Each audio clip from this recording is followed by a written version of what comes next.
ready?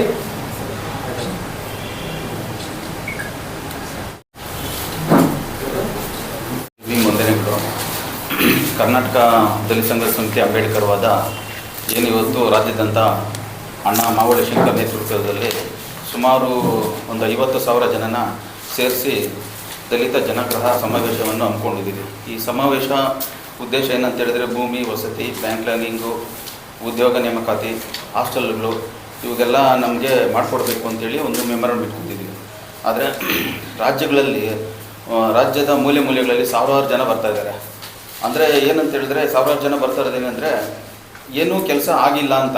ಮೊದಲಿದ್ದ CM ಯಾರು ಸಿದ್ದರಾಮಯ್ಯವರು ಅಲ್ಪ ಸ್ವಲ್ಪ ಏನೋ ಒಂದು ಮಾಡಿದರು, ಅದರ ಸಂಪೂರ್ಣವಾಗಿ ಫುಲ್ಫಿಲ್ಲಪ್ಪು ಯಾವುದನ್ನು ಮಾಡಿಕೊಟ್ಟಿಲ್ಲ. ಆದರೆ ಇವಾಗ ಬಂದಿರೋ DK ಶಿವಕುಮಾರ್ ಸಾಹೇಬರು ಮಾನ್ಯ ಮುಖ್ಯಮಂತ್ರಿಗಳು ಅವ್ರಿಗೆ ಒಂದು ಮೆಮೊರಂಡಮ್ ಕೊಟ್ಟು ನಮ್ಮ ಏನಿದೆಯೋ ನಮ್ಮ ಅಜೆಂಡಾ 19 ಅಜೆಂಡಗಳು ಹಾಕಿದ್ದೀರಿ. 19 ಅಜೆಂಡಗಳನ್ನು ಕೂಡ ಅದಕ್ಕೆ ಸಂಬಂಧಪಟ್ಟ ಅಧಿಕಾರಿಗಳು ಕರೆದು ಅಧಿಕಾರಿಗಳಿಗೆ ಹೇಳಿ ನಮ್ಮ ಏನಿದೆಯೋ ನಮ್ಮ ದಲಿತರಿಗೆ ಎಲ್ಲರಿಗೂ ಕೆಲಸ ಮಾಡಿಕೊಡ್ಬೇಕು. ಆಮೇಲೆ 3ನೇ ತಾರೀಕು ಏನು ನಾವು ಕಾರ್ಯಕ್ರಮ ಇಟ್ಕೊಂಡಿದ್ದೀವೋ ಆ ಕಾರ್ಯಕ್ರಮಕ್ಕೆ ಬಂದು ಮನವಿಯನ್ನು ಸ್ವೀಕಾರ ಮಾಡಬೇಕು ಅಂತೇಳಿ ನಾವು ಮುಖ್ಯಮಂತ್ರಿಗಳಲ್ಲಿ ಮನವಿ ಮಾಡ್ಕೊತಾ ಇದ್ದೀವಿ. ಹಾಗೂ ನಮ್ಮ ಪತ್ರಕರ್ತರು ಕೂಡ ಈ ಸಂದೇಶವನ್ನು ಹೆಚ್ಚು ಜನತೆಗೆ ಮಾಡಿದ್ರೆ ನಮ್ಮ ಏನು ನಾವು ಈ ಕಾರ್ಯಕ್ರಮ ಮಾಡ್ತಾ ಇದ್ದೀರೋ ಅದು ಸಕ್ಸಸ್ ಆಗುತ್ತೆ ಅಂತ ಈ ಸಂದರ್ಭದಲ್ಲಿ ಹೇಳ್ತಾ ನಾನು ಮಾತು ಮುಗಿಸ್ತಾ ಇದ್ದೀನಿ. ಜೈ ಹಿಂದ್.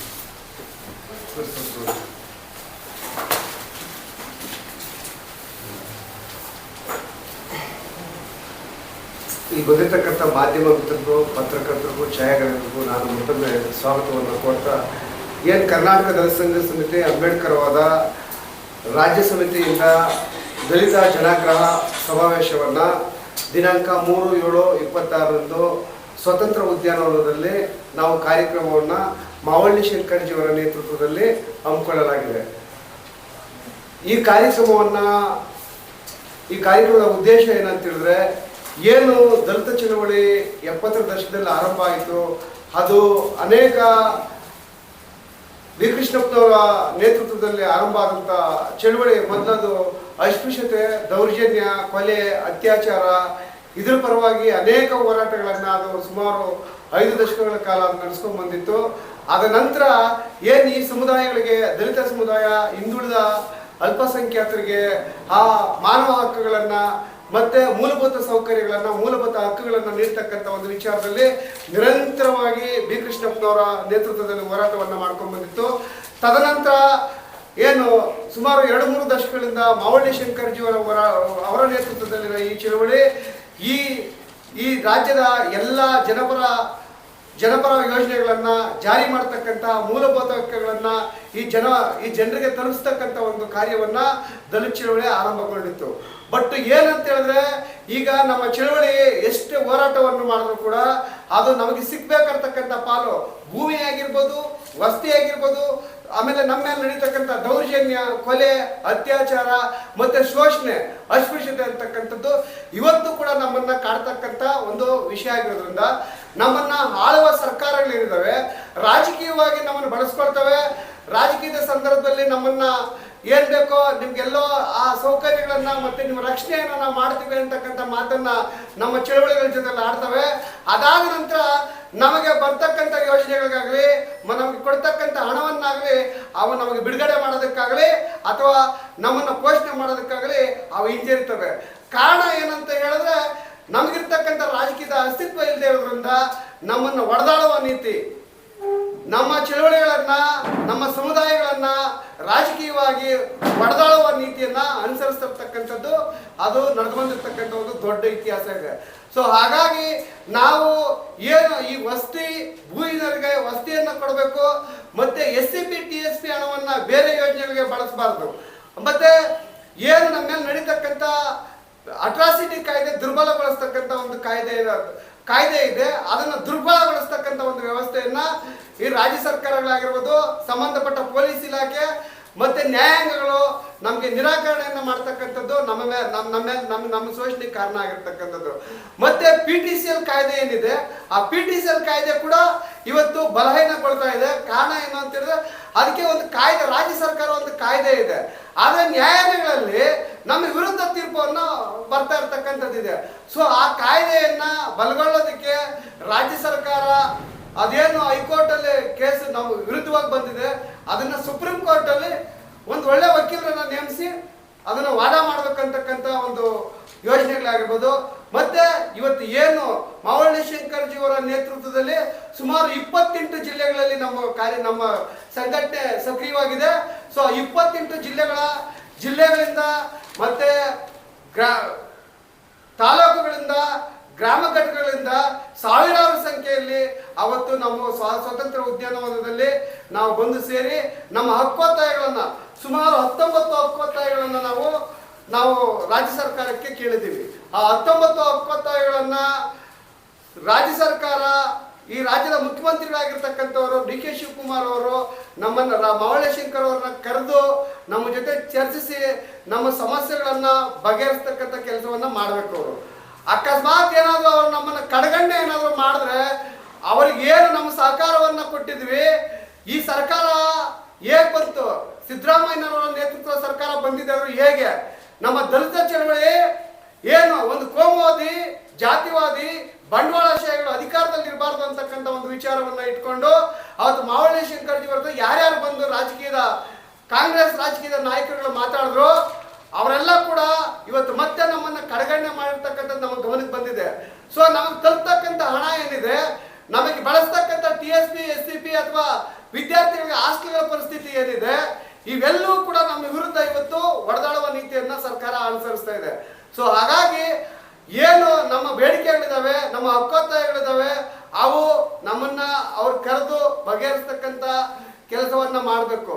ತಪ್ಪಿದ್ದಲ್ಲಿ ಮಾವಳ್ಳಿ ಶಂಕರ್ಜಿ ಅವರ ನೇತೃತ್ವದಲ್ಲಿ ಮತ್ತೆ ಏನು ನಾವು ಈ ಜಾತಿವಾದಿ ಕೋಮುವಾದಿಗಳ ವಿರುದ್ಧ ನಾವು ಕೆಲಸ ಮಾಡ್ತಿದ್ದೀವಿ, ಅದನ್ನ ಈ ಸರ್ಕಾರ ನಾವು ಚುನಾವಣೆಗಳ ಸಂದರ್ಭಗಳಲ್ಲಿ ನಮ್ಮನ್ನು ಬಳಸ್ಕೊಂಡು ಅದಾದ ನಂತರ ನಮ್ಮನ್ನು ಕಡೆಗಣನೆ ಮಾಡ್ತಕ್ಕಂಥದ್ದು ಇದೆಯಲ್ಲ, ಅದಕ್ಕೆ ನಾವು ಬರುವ ಚುನಾವಣೆಗಳಲ್ಲಿ ಈ ದಲಿತ ಸಮುದಾಯ ಏನಿದೆ, ಈ ದಲಿತ ಚಳವಳಿ ಏನಿದೆ, ಅದಕ್ಕೆ ತಮ್ಮನ್ನ ಯಾವ ಜಾಗದಲ್ಲಿ ವಿಧಾನಸೌಧದಲ್ಲಿ ನಾವು ಇಟ್ಟಿದ್ದೀವಿ, ಇದಕ್ಕೆ ದಲಿತ ಚಳವಳಿ ಕಾರಣ ಆಗಿದೆ, ರೈತ ಚಳವಳಿಗಳಿದಾವೆ, ಕಾರ್ಮಿಕ ಚಳವಳಿಗಳಿದಾವೆ. ಈ ಚಳವಳಿಗಳ ಆಧಾರದಲ್ಲಿ ಈ ಸರ್ಕಾರ ಬಂದಿದ್ದೇ ಹೊರತು ಇವರು ಕಾಂಗ್ರೆಸ್ ಕಾರ್ಯಕರ್ತರಿಂದ ಬಂದಿರತಕ್ಕಂಥದ್ದಲ್ಲ. ಇದು ಬಹುದೊಡ್ಡ ಕೊಡುಗೆಯನ್ನ ದಲಿತ ಚಳವಳಿ ಮಾವಳ್ಳಿ ಶಂಕರ್ಜಿ ಅವರ ನೇತೃತ್ವದಲ್ಲಿ ಈ ಸರ್ಕಾರ ಬರೋಕ್ಕೆ ಕಾರಣ ಆಗಿದೆ.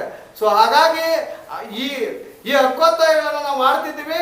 ಅವತ್ತು ಸಾವಿರಾರು ಸಂಖ್ಯೆಯಲ್ಲಿ ಅನೇಕ ತಾಲೂಕಿಂದ ಬರ್ತಾರೆ. ಮತ್ತೆ ಈ ದಲಿತ ಸಮುದಾಯ ಏನಿದೆ ಅವತ್ತು ತನ್ನ ಪ್ರಜ್ಞೆಯನ್ನ ತೋರಿಸಿ ಅವತ್ತು ಈ ಕಾರ್ಯಕ್ರಮವನ್ನು ಯಶಸ್ವಿ ಮಾಡೋದಕ್ಕೆ ಈ ದಲಿತ ಸಮುದಾಯದ, ಈ ದಲಿತ ಚಳವಳಿಯ, ಕಾರ್ಮಿಕ ಚಳವಳಿಗಳನ್ನ, ರೈತ ಚಳವಳಿಗಳನ್ನ ನಾವು ಕೋರ್ತೀವಿ. ಅದೇ ರೀತಿ ಅವತ್ತು ಸಮಾವೇಶದಲ್ಲಿ ಭಾಗವಹಿಸ್ತಕ್ಕಂಥ ಸನ್ಮಾನ್ಯ ಈ ನಮ್ಮ ಚಳವಳಿಯ ರಾಜ್ಯ ಪ್ರಧಾನ ಸಂಚಾಲಕರಾಗಿರ್ತಕ್ಕಂಥ ಮಾವಳ್ಳಿ ಶಂಕರ್ಜಿ ಅವರು ಕಾರ್ಯಕ್ರಮಕ್ಕೆ ಚಾಲನೆಯನ್ನ ಕೊಡ್ತಾರೆ. ಹೋರಾಟದ ಹಾಡುಗಳನ್ನ ಜನಾರ್ದನ್ ಜನ್ನೀರ್ ಅವರು ಹಾಡಲಿದ್ದಾರೆ.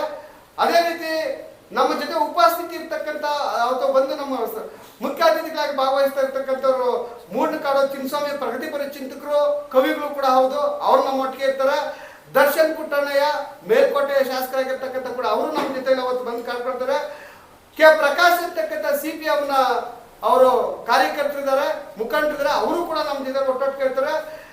ಸಾಧಿ ಸುಂದರೇಶ್ ಅಂತಕ್ಕಂಥ CPI ಇರೋರು ಕೂಡ ಅವತ್ತು ನಮ್ಮ ಜೊತೆ ಇದ್ದಾರೆ. ಬಡಗಲ್ಪುರ ನಾಗೇಂದ್ರ ರೈತ ಚಳವಳಿಯ ಅವ್ರ ಸಂಚಾಲಕರಾಗಿದ್ದಾರೆ, ಅವರು ಕೂಡ ನಮ್ಮ ಜೊತೆಗೂಡಿ ಅವತ್ತು ನಮ್ಮ ಕಾರ್ಯಕ್ರಮವನ್ನು ಯಶಸ್ವಿಗೊಳಿಸೋದಕ್ಕೆ ಇನ್ನಿತರ ಪ್ರಗತಿಪರ ಚಿಂತಕರು, ರೈತ ಚಳವಳಿಯ ಮುಖಂಡರುಗಳು ಮತ್ತೆ ಬರಹಗಾರರು ನಮ್ಮನ್ನು ಅವತ್ತು ಮಾವಳ್ಳಿ ಶಂಕರ್ಜಿ ಅವರ ಜೊತೆಯಲ್ಲಿ ಒಟ್ಟುಗೂಡಿ ಈ ಚಳವಳಿಯ ಯಶಸ್ವಿಯನ್ನ ಮತ್ತೆ ನಮಗೆ ನಮ್ಮ ನಮ್ಮ ನಮ್ಮ ನಮ್ಮ ನಮ್ಮ ಹಕ್ಕೊತ್ತಾಯಗಳಿಗೆ ಅವರು ನಮಗೆ ಸಾಥನ್ನ ಕೊಡ್ಲಿಕ್ಕಿದ್ದಾರೆ ಅಂತಕ್ಕಂಥ ಮಾತನ್ನ ಹೇಳಿ ಮಾಧ್ಯಮ ಗೋಷ್ಠಿಯನ್ನು ಉದ್ದೇಶಿಸಿ ನಮ್ಮ ಜಿಲ್ಲಾ ಪ್ರಧಾನ ಸಂಚಾಲಕ ವರ್ತೂ ರವಿ ಅವರು, ಸಂಘಟನಾ ಸಂಚಾಲಕರಾದಂಥ ದರ್ಶನ್ ಮಾರ್ಗಂಡಳ್ಳಿ ಅವರು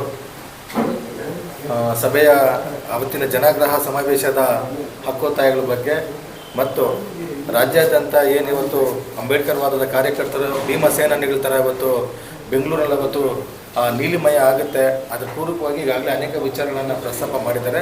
ಹಾಗಾಗಿ ನನಗೂ ನನ್ನ ಭಾರವನ್ನು ಕಮ್ಮಿ ಮಾಡಿದ್ದಾರೆ. ವಿಶೇಷವಾಗಿ ಈ ಮಾಧ್ಯಮ ಗೋಷ್ಠಿ ಮುಖಾಂತರ ನಾನು ಮನವಿ ಮಾಡೋದೇನೆಂದರೆ, ತಮ್ಮ ಚಾನೆಲ್ಗಳಲ್ಲಿ ಮಾಧ್ಯಮದಲ್ಲಿ ಈ ವಿಚಾರಗಳನ್ನ ಬಿತ್ತರ ಮಾಡಬೇಕಾಗುತ್ತೆ. ಕಾರಣ ಮಾಧ್ಯಮ ರಂಗ ಬಾಬಾ ಸಾಹೇಬ್ ಅಂಬೇಡ್ಕರ್ ಹೇಳ್ದಂಗೆ ಅದು ಪ್ರಜಾಪ್ರಭುತ್ವದ 4ನೇ ಅಂಗ. ಹಾಗಾಗಿ ವಿಶೇಷವಾಗಿ ಚಳುವಳಿಗಳು ಹಮ್ಮಿಕೊಳ್ಳುವಂಥ ಕಾರ್ಯಕ್ರಮಗಳಿಗೆ ತಾವು ಆದ್ಯತೆಯನ್ನು ನೀಡಬೇಕು ಅಂತೇಳಿ ನಾನು ಮನವಿ ಮಾಡ್ತಾ, ಈಗಾಗಲೇ ರಾಜ್ಯದ ಮೂಲೆ ಮೂಲೆಗಳಿಂದ ಸಾವಿರಾರು ಕಾರ್ಯಕರ್ತರು ಇವತ್ತು ಜನವರಿ 3ನೇ ತಾರೀಕು ಫ್ರೀಡಮ್ ಪಾರ್ಕಲ್ಲಿ ಬರ್ತಾ ಇದ್ದಾರೆ. ಅನೇಕ ಒತ್ತಾಯಗಳನ್ನು ನಾವು ಮಂಡಿಸಿ ವಿಶೇಷವಾಗಿ ಕರ್ನಾಟಕ ಬೌದ್ಧ ಅಭಿವೃದ್ಧಿ ನಿಗಮಕ್ಕೆ 500 ಕೋಟಿ ಅನುದಾನ ನೀಡಬೇಕಂತೇಳಿ ಈಗಾಗಲೇ ಬಜೆಟ್ ಅಲೋಕೇಶನಲ್ಲಿ ಆಗಿದೆ. ಸರ್ಕಾರ ಅದ್ರ ಬಗ್ಗೆ ಮೀನಮೇಷ ಎಣಿಸಿದೆ. ಕೂಡಲೇ ಅದನ್ನು ಸರ್ಕಾರ ಗಂಭೀರವಾಗಿ ಪರಿಗಣಿಸಬೇಕು. ಹಾಗೂ ಮಾರ್ಗಂಡಳ್ಳಿ ದಶರಥ ಹೇಳ್ದಂಗೆ PTCL ಕಾಯ್ದೆನ ಅವರು ಬಲಹೀನಗೊಳಿಸಿದ್ದಾರೆ. ಕಾರಣ ಅದು ಈಗಾಗಲೇ ಸುಪ್ರೀಂ ಕೋರ್ಟಲ್ಲಿ Nekkundi Ramalakshmi versus supreme court of India ಪ್ರಕರಣದಲ್ಲಿ ಆ ಒಂದು ಪ್ರಕರಣ ಇಟ್ಕೊಂಡು ಇವತ್ತು ಇಡೀ ದಲಿತರ ಭೂಮಿ ಇವತ್ತು ದೊಡ್ಡ ದೊಡ್ಡ ಬಂಡವಾಳಶಾಹಿಗಳ ಪರವಾಗಿ ಇವತ್ತು ಕೈವಶ ಆಗಿರೋದನ್ನ ನಾವು ನೋಡ್ತಾ ಇದ್ರೆ. ಹಾಗಾಗಿ ಅವ್ರು ಹೇಳ್ದಂಗೆ ಸರ್ಕಾರ ಅದನ್ನ ರಿವಿಷನ್ ಪಿಟಿಷನ್ ಮಾಡಿ ಸುಪ್ರೀಂ ಕೋರ್ಟಲ್ಲಿ ಒಳ್ಳೆ ನುರಿತ ವಕೀಲರನ್ನು ನೇಮಿಸಿ ಕೂಡಲೇ ಆ ಕಾಯ್ದೆಯ ದುರ್ಬಲಗೊಳಿಸುವಿಕೆಯನ್ನು ಅದನ್ನು ವಿಶೇಷ ಪ್ರಕರಣ ಪರಿಗಣಿಸಿ ಸರ್ಕಾರ ದಲಿತರ ಪರವಾಗಿ ಅದನ್ನು ಹೋರಾಟ ಮಾಡಬೇಕು ಅಂತೇಳಿ ಒತ್ತಾಯಿಸ್ತಾ, ಹಾಗೂ ಈಗಾಗಲೇ ಲ್ಯಾಂಡ್ ಪರ್ಚೇಸ್ ಸ್ಕೀಮ್ ಅಂತೇಳಿ ಅಂಬೇಡ್ಕರ್ ಅಭಿವೃದ್ಧಿ ನಿಗಮದಲ್ಲಿ ಇದೆ. ಸುಮಾರು 5 ಲಕ್ಷ ಕೊಡುವಂಥದ್ದು ಅದು ದಲಿತರಿಗೆ, ಭೂಹೀನರಿಗೆ, ವಸತಿಹೀನರಿಗೆ. ಅದು ನಿಗಮದಲ್ಲಿ ಅದನ್ನು ಅನುಷ್ಠಾನಗೊಳಿಸ್ತಾ ಇಲ್ಲ. ಅದನ್ನು ಕೂಡಲೇ ಸರ್ಕಾರ ಎಚ್ಚೆತ್ತುಕೊಳ್ಬೇಕು. ಸಂಬಂಧಪಟ್ಟ ಅಧಿಕಾರಿಗಳು, ಮಂತ್ರಿಗಳು ಅದ್ರ ಬಗ್ಗೆ ವಿಶೇಷ ಗಮನ ಹರಿಸಬೇಕು ಅಂತ ಹೇಳ್ತಾ, ಮತ್ತು ಈ ಸಂದರ್ಭದಲ್ಲಿ ನಮ್ಮ DCR ಏನು ಪೊಲೀಸ್ ಠಾಣೆಗಳಿದೆಯಲ್ಲ, ನಾಗರಿಕ ಹಕ್ಕುಗಳ ಜಾರಿ ನಿರ್ದೇಶನಾಲಯ, ಅದು ದಲಿತ ಚಳುವಳಿಯ 2 ದಶಕಗಳ ಹೋರಾಟದ ಫಲ. ಸರ್ಕಾರ ಅದು ವಿಶೇಷ ಪೊಲೀಸ್ ಠಾಣೆಗಳನ್ನು ನೇಮಿಸಿದೆ. ಮಹಾರಾಷ್ಟ್ರದಲ್ಲಿ ಈಗಾಗಲೇ ಸ್ಪೆಷಲ್ ಪೊಲೀಸ್ ಠಾಣೆಗಳಿದೆ. ಅದೇ ರೀತಿ ಕರ್ನಾಟಕದಲ್ಲೂ ಸಹ DCR ಪೊಲೀಸ್ ಠಾಣೆಗಳಿದೆ. ಅಲ್ಲಿ ದಲಿತರ ಮೇಲಿನ ದೌರ್ಜನ್ಯ ಪ್ರಕರಣಗಳಾಗಲಿ, ಜಾತಿ ತಾರತಮ್ಯ, ಜಾತಿ ಅಸ್ಪೃಶ್ಯತೆ, ಜಾತಿಯ ಕೊಲೆ, ಜಾತಿಯ ಹೆಸರಿನಿಂದ ಆಗುವಂಥ ಕೀಳರಿಮೆ, ಈ ರೀತಿ ಅನೇಕ ಪ್ರಕರಣಗಳಲ್ಲಿ ಈಗ DCRಗಳಲ್ಲಿ FIR ಪವರ್ ಕೊಟ್ಟಿದ್ದಾರೆ ಪೊಲೀಸ್ ಸ್ಟೇಷನ್ಗಳಲ್ಲಿ. ಆದರೆ ಅಲ್ಲಿ ಇವತ್ತು ಮೂಲಭೂತ ಸೌಕರ್ಯಗಳ ಕೊರತೆ ಕಾಣಿಸ್ತಿದೆ. ಅಲ್ಲಿ ಸರಿಯಾದ ಸಿಬ್ಬಂದಿ ಇಲ್ಲ, ಸರಿಯಾದ ಅಧಿಕಾರಿಗಳನ್ನ ನೇಮಿಸ್ತಲ್ಲ ಇವತ್ತು. ಹಾಗಾಗಿ ವಿಶೇಷವಾಗಿ PTCL ಕಾಯ್ದೆ ಆಗಲಿ, ಮತ್ತು DCR ಆಗಲಿ, ಮತ್ತು ನಿಗಮದಲ್ಲಿ ಏನು ದಲಿತರ ಸಬಲೀಕರಣಕ್ಕೆ ಇರುವಂಥ ಸ್ಕೀಮ್ಸ್ಗಳು ಇವತ್ತು ಸರಿಯಾಗಿ ಇಂಪ್ಲಿಮೆಂಟೇಷನ್ ಆಗ್ತಲ್ಲ. ಇವತ್ತೆಲ್ಲ MLAಗಳ ಅನುಯಾಯಿಗಳಿಗೆ, ಬೆಂಬಲಿಗರಿಗೆ ಅದು ಸೇರ್ತಿದೆ. ಇವತ್ತು ನಿಜವಾದ ಅರ್ಹ ಫಲಾನುಭವಿಗಳಿಗೆ ಅದು ಸೇರ್ತಾ ಇಲ್ಲ. ಈ ಹಿನ್ನೆಲೆಯಲ್ಲಿ ಅದನ್ನು ಸಹ ಈ ಹಕ್ಕೊತ್ತಾಯದಲ್ಲಿ ಇದೆ. ಇನ್ನೂ ಅನೇಕ ವಿಚಾರಗಳನ್ನು ನಾವು ಅವತ್ತು ನಮ್ಮ ರಾಜ್ಯ ನಾಯಕರ ಜೊತೆಗೆ ನಮ್ಮ ಮಾರ್ಗಂಡಳ್ಳಿ ದಶರಥ ಹೇಳ್ದಂಗೆ ಇವತ್ತು ಮೂಡ್ನಾಕೂರು ಚಿನ್ನಸ್ವಾಮಿ ಅವರು, ದರ್ಶನ್ ಪುಟ್ಟಣ್ಣೆ ಅವರು, ಪ್ರಕಾಶ್ ಅವರು, ಸಾಧಿ ಸುಂದರೇಶ್ ಅವರು, ಅನೇಕ ಜನಪರ ಚಳುವಳಿಗಳ ಮುಖಂಡರುಗಳು, ಪ್ರಗತಿಪರ ಚಿಂತಕರು ಅವತ್ತು ಕಾರ್ಯಕ್ರಮದಲ್ಲಿ ಭಾಗವಹಿಸ್ತಾರೆ. ತಾವು ದಯಮಾಡಿ ಮತ್ತೊಮ್ಮೆ ತಮಗೆ ನಾನು ಆ ಕಾರ್ಯಕ್ರಮದಲ್ಲಿ ತಾವೆಲ್ಲರೂ ಸಹ ಬಂದು ಭಾಗವಹಿಸಿ ಆ ಕಾರ್ಯಕ್ರಮದ ಎಲ್ಲ ವಿಚಾರಗಳನ್ನು ತಾವು ಮಾಧ್ಯಮ ಮುಖಾಂತರ, ಪತ್ರಿಕಾ ಮಾಧ್ಯಮ ಮುಖಾಂತರ ಪ್ರಚಾರ ಮಾಡಬೇಕು. ಆ ಕಾರ್ಯಕ್ರಮದ ಯಶಸ್ವಿಗೆ ತಾವು ಸಹಕರಿಸಬೇಕು ಅಂಥೇಳಿ ಮತ್ತೊಮ್ಮೆ ತಮಗೆಲ್ಲ ನಾನು ಸ್ವಾಗತವನ್ನು ಹೇಳ್ತಾ ನನ್ನ ಮಾತುಗಳನ್ನು ಮುಗಿಸ್ತೀನಿ. ಜೈ ಭೀಮ್.